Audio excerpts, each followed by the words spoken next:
Daughter of the Emperor Volume 3 Review. I never felt this burning desire to see someone before. I almost screamed when I reached that page. Kaito is warming up to Ria.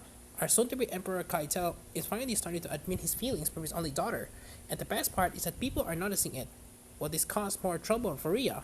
Huh? After 3 volumes, I can confidently say that Daughter of the Emperor is a slow-paced manhwa.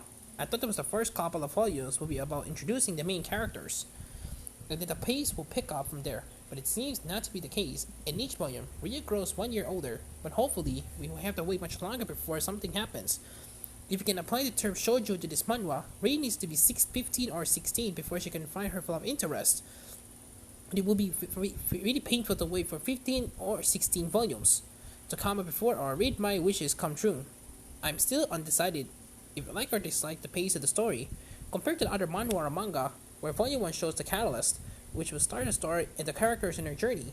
Whether it's an epic adventure or falling for one's classmate in Daughter of the Emperor, we follow Ria and her mini adventures, which can almost be described as her day-to-day life. It's different compared to what I'm used to reading, but this way narrating actually gives its readers more insights on the character, Percy, and the story itself.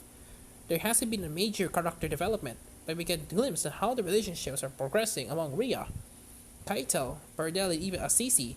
In this volume, Burdell and his wife Sylvia take center stage. Kaito is away to war, and so in his infamous knight Assisi, Ria doesn't have too much to do and plays with the pregnant Sylvia and sometimes Burdell, but we all know how weird he is. So Ria can't help but mess with him a bit under her 20s in her original world.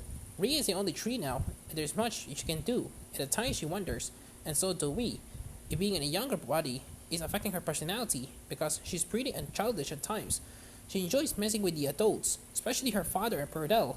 Although she has to be more careful with her behavior toward Keitel. Nobody can hold her back against Perdel. During Ria's daily life, we get to know more about her, but the question keeps accumulating. Who is Drancy, and why is Assisi crying? What's going on between Keitel and Assisi? Why does Ria feel sad when she sees Assisi? Why does Knight avoid her now that he's been officially introduced to Ria? We still don't have answers. We can only speculate. However, Sylvia Purdel's children are born in this volume. Will they be of interest together with Ria's Sanani son, Grahisito? That's what I'm really looking forward to finding out. As usual, the illustrations are lovely. As a full color manhwa, we got to see the characters with the correct eye and hair color. If we don't have to wait for the anime, if there will ever be one.